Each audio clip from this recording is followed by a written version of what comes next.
વર્ષોની પરંપરા અનુસાર જેઠ સુદ એકમથી જેઠ સુદ દસમ સુધી તીર્થક્ષેત્ર ચાણોદમાં ઉજવાતા ગંગા દશહરા મહોત્સવની સોમવારે ભક્તિસભર પૂર્ણાહુતિ થઈ.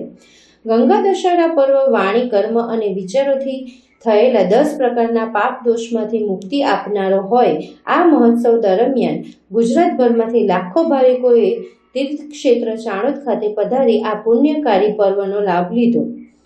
રાજા ભગીરથના 60,000 પુત્રોના આત્માના મોક્ષાર્થે ગંગાજીનું પૃથ્વી પર અવતરણ થયું.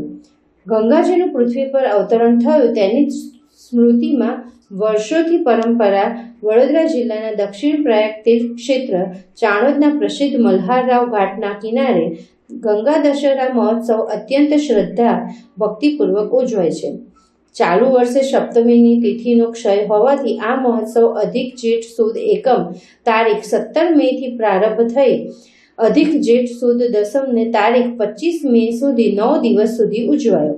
આ મહોત્સવમાં સંતો, મહંતો, રાજકીય આગેવાનો અને ગુજરાતભરમાંથી લાખો ભાવિકોએ પધારી નર્મદા સ્નાન, પૂજન અર્ચન અને સંધ્યાકાળની મહાઆરતીનો પાવનકારી લાભ લીધો.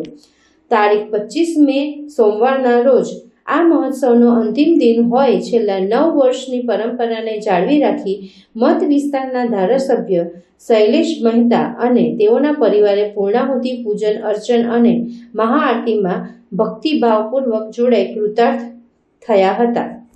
છેલ્લા 9 વર્ષથી આજે આ 9મું વર્ષ પૂરું થયું છે. ગંગા દશહરાની શરૂઆત અને પૂર્ણાહુતિની પૂજા, આરતી, અભિષેકનો લાભ મળે છે. માં નર્મદાને મળવા જ્યારે ગંગાજી આવતા હોય અને ચાંદોદ એ પુણ્યભૂમિ છે, અહીંયા હજારોની સંખ્યામાં લોકો મલ્હારરાવ ઘાટ પર માં નર્મદાની આ ગંગા દશહરાની આરતી માટે આવતા હોય છે, એના દર્શન માટે આવતા હોય છે. ત્યારે આજે આ ગંગા દશહરાની પૂર્ણાહુતિ થઈ છે.